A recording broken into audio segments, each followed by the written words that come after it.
Assalamualaikum warahmatullahi wabarakatuh. Yang kami hormati Bapak Vicky Fendi selaku dosen pengampu mata kuliah AKM 2 kelas L. Perkenalkan di sini kami dari kelompok 2 akan menjelaskan materi tentang equity investment. Sebelum masuk ke dalam pembahasan, izinkanlah kami untuk memperkenalkan diri terlebih dahulu. Yang pertama ada Rahardian Nugroho Wicaksono dengan akhiran NPM 213. Yang kedua ada saya sendiri yaitu Muhammad Akbar Dwi Ferdianto dengan NPM 241. Yang ketiga ada M. Rizal Hidayatullah dengan NPM 115. Dan yang keempat ada Chandra Halim Ardiansa dengan NPM 198. Dan yang kelima ada Rizky Nasrullah Cahyanto dengan akhiran NPM 356. Baik, di sini saya akan menjelaskan materi pertama yaitu investasi ekuitas. Investasi ekuitas merupakan kepemilikan saham seperti saham biasa, saham preferen atau modal saham lainnya. Nah, di investasi ekuitas ini kepemilikannya dibagi menjadi tiga, yaitu kepemilikan kurang dari 20%. Perhitungannya menggunakan fair value, yaitu investor memiliki kepentingan pasif atau tidak berpengaruh. Yang kedua yaitu kepemilikan antara 20% sampai 50%, penilaiannya menggunakan equity method.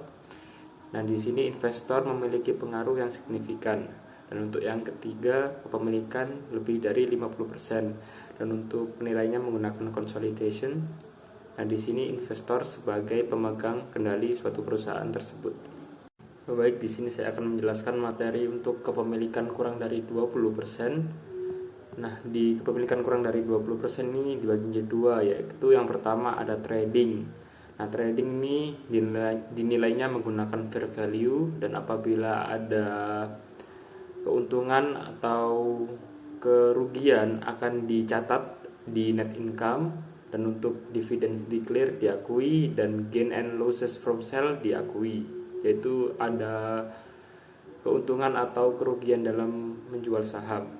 Dan yang kedua yaitu ada non trading option, yaitu seperti held for collection atau held for collection and selling.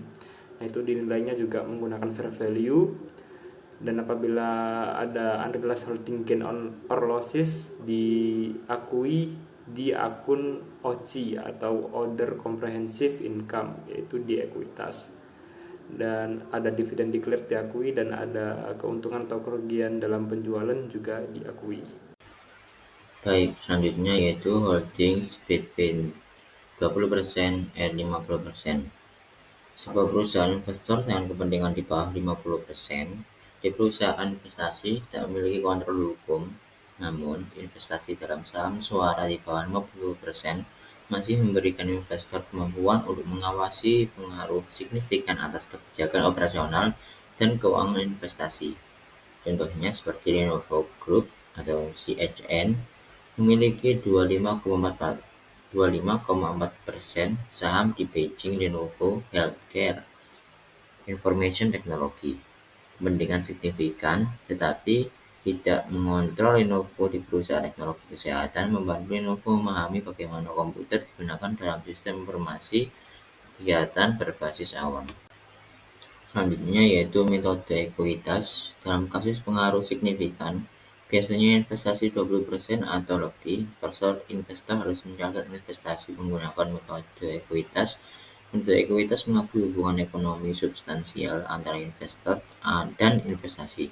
Perusahaan asal mencatat investasi pada biaya saham yang diperoleh, tapi kemudian menyesuaikan jumlah setiap periode untuk perubahan dalam aset bersih investasi, yaitu proporsi investor dari laba atau kerugian investasi secara berkala meningkatkan atau menurunkan nilai wajib lunasan investasi. Semua dividen yang diterima investor atau investasi juga menurunkan nilai wajib lunasan investasi. Selanjutnya yaitu holdings of more than 50%.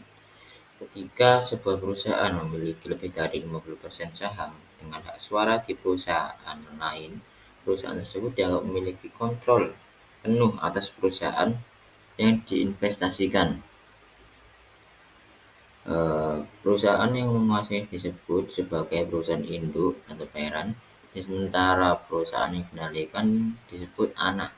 atau perusahaan subsidiary. Dalam laporan keuangan terbesar perusahaan induk, investasi di anak perusahaan dilihat sebagai investasi jangka panjang untuk memberikan gambaran menyeluruh mengenai posisi keuangan. Perusahaan induk biasanya menyusun laporan keuangan konsolidasi yang menggabungkan laporan keuangan induk dan anak perusahaan, seolah-olah keduanya itulah entitas ekonomi yang tunggal. Meskipun laporan keuangan konsolidasi tidak selalu disusun, perusahaan induk umumnya masih menggunakan metode ekuitas untuk mencatat investasinya di anak perusahaan, yang berarti mengakui bagian dari laba atau rugi anak perusahaan dalam laporan keuangan induknya. Selanjutnya adalah penurunan nilai atau disebut dengan impairment value. Perusahaan menambah dengan mendebit beban utang tak tertagih dan mengkreditkan penyisihan piutang tak tertagih sebesar jumlah penurunan nilai. Jika ada kemungkinan perusahaan tidak akan dapat menagih semua jumlah yang jatuh tempo berdasarkan ketentuan transaksi, piutang dihapuskan secara permanen dengan mendebit kerugian atas penurunan nilai dan mengkredit piutang usaha. Berikut selanjutnya penurunan nilai investasi utang diukur pada biaya diamortisasi. Diasumsikan pada tanggal 31 Desember 2021, perusahaan Mayhew memiliki investasi utang di Bau Group dibeli dengan nilai nominal 200.000 yuan. Investasi tersebut memiliki jangka waktu 4 tahun dengan pembayaran bunga tahunan sebesar 10%, dibayarkan pada akhir setiap tahun dengan tingkat bunga efektif historis adalah 10%. Investasi utang untuk ini diklasifikasikan sebagai utang yang dimiliki.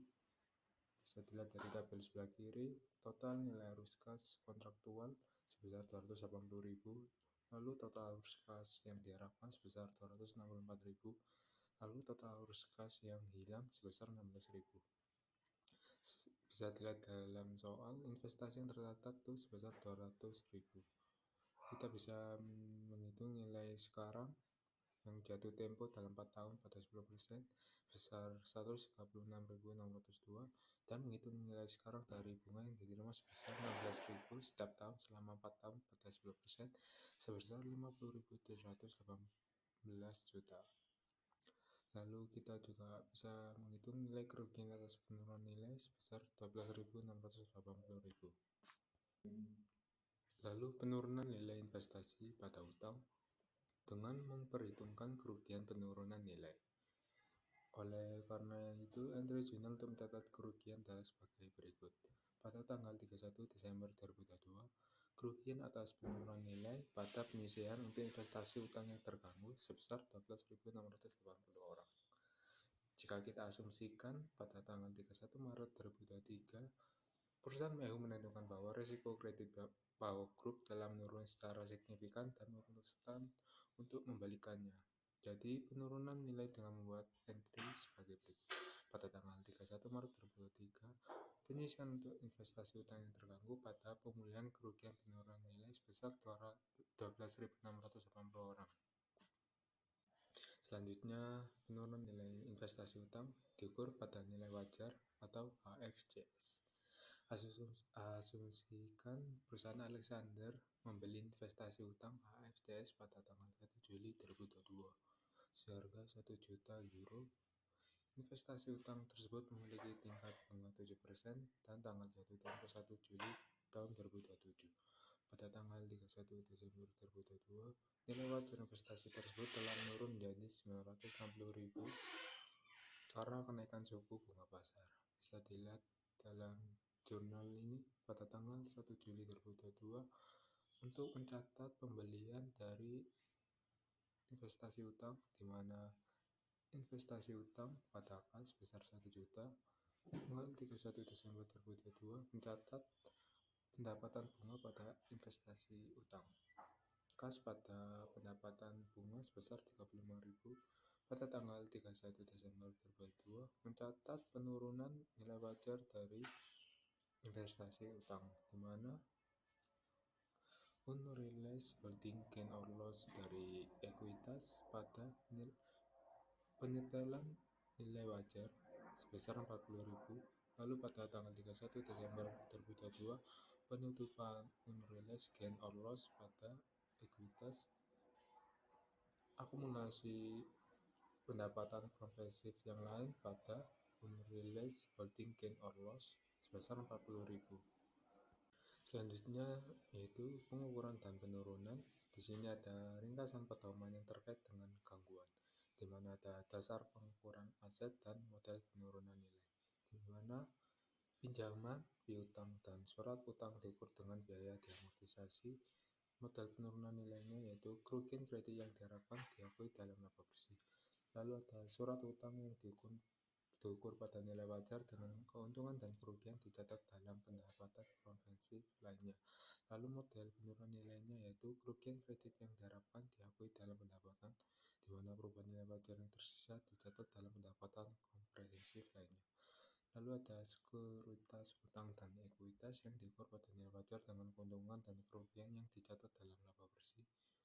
Model penurunannya yaitu diukur sebagai perbedaan antara nilai terendah antara biaya diamortisasi atau nilai wajar, atau disebut dengan surat utang, atau nilai terendah antara biaya atau nilai wajar yang disebut dengan surat ekuitas. Baik, kita masuk materi selanjutnya yaitu recycling adjustment. Perusahaan dapat menampilkan komponen pendapatan komprehensif lain dengan salah satu dari dua cara. Yang pertama dalam laporan laba rugi gabungan dan laba komprehensif, dan yang kedua dalam laporan laba rugi komprehensif terpisah yang dimulai dengan laba bersih. Kemudian single period. Untuk memberi contoh pelaporan investasi sekuritas dan laba atau rugi atas investasi held for collection and selling, misalkan pada 1 Januari 2019, Hinges PLC memiliki kas dan modal saham biasa sebesar 50.000 euro. Pada tanggal tersebut, perusahaan tidak memiliki saldo aset, liabilitas, atau ekuitas lainnya. Pada 2 Januari, Hinges membeli dengan tunai sebesar 50.000 euro sekuritas obligasi yang diklasifikasi AFCS. Pada 30 Juni, Hinges menjual sebagian portofolio sekuritas AFCS dan memperoleh laba sebagai berikut. Jadi, di sini nilai wajar sekuritas yang dijual sebesar 22.000 euro dikurangi dengan biaya sekuritas yang dijual sebesar 20.000 euro, maka keuntungan yang terrealisasi sebesar 2.000 euro. Kemudian Hinges tidak membeli dan menjual sekuritas lainnya selama 2019. Perusahaan menerima bunga sebesar 3 euro selama setahun, dan pada 30 Desember 2019 sisa portofolio sebagai berikut. Di sini nilai wajar portofolio sebesar 34.000 euro dikurangi dengan biaya portofolio sebesar 30.000 euro menghasilkan keuntungan yang belum terrealisasi sebesar 4 euro. Kemudian di sini ada laporan laba rugi dari Hinges PLC untuk tahun yang berakhir pada 31 Desember 2019. Di sini pendapatan bunganya sebesar 3.000 euro. Keuntungan yang direalisasikan atas investasi pada surat berharga sebesar 2.000 euro, pendapatan bersih 5.000 euro. Kemudian laporan laba rugi komprehensif dari Hinges PLC untuk tahun yang berakhir 31 Desember 2019. Di sini pendapatan bersih termasuk keuntungan yang direalisasikan sebesar 2.000 euro menjadi 5.000 euro. Kemudian pendapatan komprehensif lainnya yaitu keuntungan kepemilikan yang belum terrealisasi sebesar 4.000 euro. Jadi total dari pendapatan komprehensif yaitu 9.000 euro. Kemudian laporan perubahan ekuitas pada Hinges PLC untuk tahun yang berakhir 31 Desember 2019. Di sini saldo akhirnya 50.000 dari modal saham biasa, kemudian 5.000 dari dipertahankan pendapatan, kemudian 4.000 dari akumulasi pendapatan komprehensif lainnya. Jadi kalau di total jumlahnya sebesar 59.000 euro. Kemudian laporan perbandingan posisi keuangan. Di sini pada tanggal 1 bulan Januari 2019, total aset dan total ekuitas sama sebesar 50.000 euro. Kemudian pada tanggal 31 Desember 2019, di sini ada perubahan, jadi jumlah aset dan jumlah ekuitasnya menjadi 59.000 euro. Kemudian multi period. Ketika perusahaan menjual sekuritas dalam suatu tahun, double counting laba atau rugi direalisasi dalam comprehensive income dapat terjadi. Double counting ini terjadi ketika perusahaan melaporkan laba atau rugi belum direalisasi dalam other comprehensive income pada periode sebelumnya. dan melaporkan laba atau rugi tersebut sebagai bagian dari net income pada periode ini. Untuk memastikan bahwa laba atau rugi tidak dihitung dua kali ketika penjualan terjadi, penyesuaian reklasifikasi diperlukan. Kemudian untuk ilustrasi, dimisalkan OpenAG memiliki dua investasi obligasi AFCS dalam portofolio pada akhir 2018 sebagai berikut. Investasi obligasi Lehman INC 6%, biaya diamortisasi sebesar 80.000 euro, nilai wajar sebesar 105.000 euro, keuntungan kepemilikan yang belum direalisasi sebesar 25.000 euro. Kemudian investasi obligasi Wood CO 7%, biaya diamortisasi 120.000 euro, kemudian nilai wajarnya 135.000 euro, keuntungan kepemilikan yang belum direalisasi sebesar 15.000 euro. Jadi total portofolio yaitu 240.000 dikurangi 200, totalnya 40.000 euro. Jadi penyesuaian nilai wajarnya 40.000 euro. Kemudian untuk jurnal untuk mencatat laba pemilikan belum direalisasi pada 2018 sebagai berikut. Penyesuaian nilai wajar 40.000 euro di debit, kemudian laba atau rugi belum direalisasi equity 40.000 euro di kredit. Kemudian jika Open melaporkan laba bersih pada 2018 sebesar 350.000 euro, perusahaan menyajikan laporan comprehensive income sebagai berikut. Di sini pendapatan bersihnya sebesar 350.000 euro. Kemudian pendapatan komprehensif lainnya, keuntungan kepemilikan yang belum terrealisasi sebesar 40.000 euro. Jadi pendapatan komprehensifnya sebesar 390.000 euro. Kemudian jurnal untuk mentransfer laba belum direalisasi equity ke akumulasi other comprehensive income sebagai berikut. Pada tanggal 31 Desember 2018 yaitu jurnal penutupnya, laba atau rugi belum direalisasi equity sebesar 40.000 euro di debit, kemudian akumulasi other comprehensive income di kredit sebesar 40.000 euro. Lalu pada 10 Agustus 2019, Open menjual obligasi Lehman INC seharga 105.000 euro dan memperoleh laba dari penjualan sebagai berikut. Kas 105.000 euro di debit, investasi obligasi 80.000 euro di kredit, laba penjualan investasi 25.000 euro di kredit. Kemudian ilustrasi ini menunjukkan perhitungan perubahan dalam akun penyesuaian fair value hanya investasi obligasi Wood CO. Investasi Wood CO obligasi sebesar 7%. Biaya diamortisasi sebesar 120.000 euro, kemudian nilai wajar sebesar 155.000 euro. Jadi keuntungan atau kepemilikan yang belum direalisasi sebesar 35.000 euro. Nilai wajar sebelumnya penyesuaian keseimbangan sebesar 40.000 euro. Jadi penyesuaian nilai wajarnya minus 5.000 euro. Nah, untuk jurnal mencatat laba atau rugi kepemilikan belum direalisasi pada 2019 adalah laba atau rugi belum direalisasi equity 5.000 euro di debit dan penyesuaian nilai wajar 5.000 euro di kredit. Kemudian Open melaporkan laba bersih sebesar 720.000 euro pada tahun 2019, termasuk laba dari penjualan obligasi Lehman. Laporan comprehensive income disajikan sebagai berikut. Pendapatan bersih ini termasuk laba bersih sebesar 25.000 euro yang direalisasikan dari obligasi Lehman, yaitu 720.000 euro. Kemudian pendapatan komprehensif lainnya atau kerugian kepemilikan yang belum terrealisasi sebesar 5.000 euro. Jadi pendapatan komprehensifnya sebesar 715.000 euro. Untuk jurnal mentransfer rugi pemilikan belum direalisasi equity ke akumulasi other comprehensive income adalah sebagai berikut. Akumulasi pendapatan komprehensif lain sebesar 5.000 euro di debit dan laba atau rugi belum direalisasi equity 5.000 euro di kredit. Kemudian penyesuaian reklasifikasi ini dapat dibuat dalam laporan laba rugi, dalam akumulasi other comprehensive income atau dalam catatan atas laporan keuangan. IASB menganjurkan untuk menyajikan jumlah reklasifikasi akumulasi other comprehensive income dalam catatan atas laporan keuangan. Bagi OpenAG penyajiannya sebagai berikut. Di sini saldo awal pada 1 Januari 2019 sebesar 40.000 euro. Kemudian pendapatan komprehensif lain periode berjalan sebesar 20.000 euro.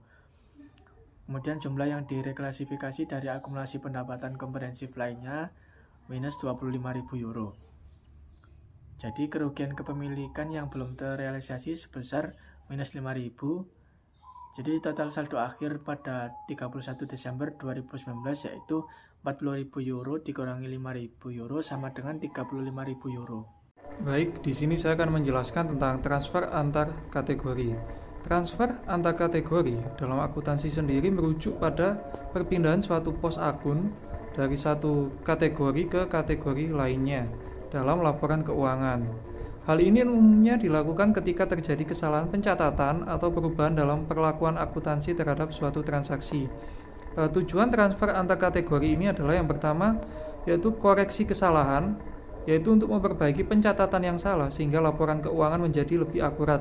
Yang kedua yaitu penyesuaian akun, yaitu menyesuaikan saldo akun dengan transaksi yang sebenarnya terjadi.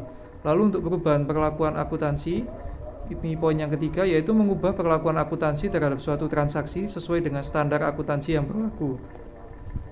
Lalu untuk jenis-jenis transfer antar kategori sendiri itu ada transfer antar akun dalam neraca, transfer antar akun dalam laporan laba rugi. Jadi misalnya memindahkan pendapatan yang diterima di muka ke pendapatan usaha. Lalu ada transfer antar neraca dan laporan laba rugi. Dan untuk di sini fair value kontroversi sendiri yaitu yang pertama saya mengambil tiga topik di sini. Yang pertama yaitu pengukuran berdasarkan model bisnis. Perusahaan mengukur investasi utang pada nilai wajar atau biaya amortisasi bergantung pada model bisnis dan aliran kas. Beberapa berpendapat bahwa pendekatan ini memberikan informasi paling relevan tentang pengolahan investasi. Namun ada yang tidak setuju karena kompleksitasnya dan potensi pengklasifikasian yang subjektif. Lalu ada yang kedua yaitu perdagangan keuntungan. Investasi utang yang diklasifikasikan sebagai held for collection dilaporkan pada biaya amortisasi, di mana keuntungan atau kerugian yang belum terrealisasi tidak diakui dalam laporan laba rugi. Hal ini memungkinkan praktik sebagai cherry picking untuk melaporkan hanya keuntungan. Ketiga, kewajiban tidak dinilai dengan adil. Ada argumen bahwa jika aset dinilai pada nilai wajar, kewajiban juga harus dinilai dengan cara yang sama. Menilai hanya aset dapat menyebabkan volatilitas tinggi dalam laporan laba rugi dan ekuitas. Baik IASB dan FASB percaya bahwa informasi nilai wajar untuk aset dan kewajiban keuangan memberikan informasi yang lebih berguna dan relevan dibandingkan dengan sistem berbasis biaya.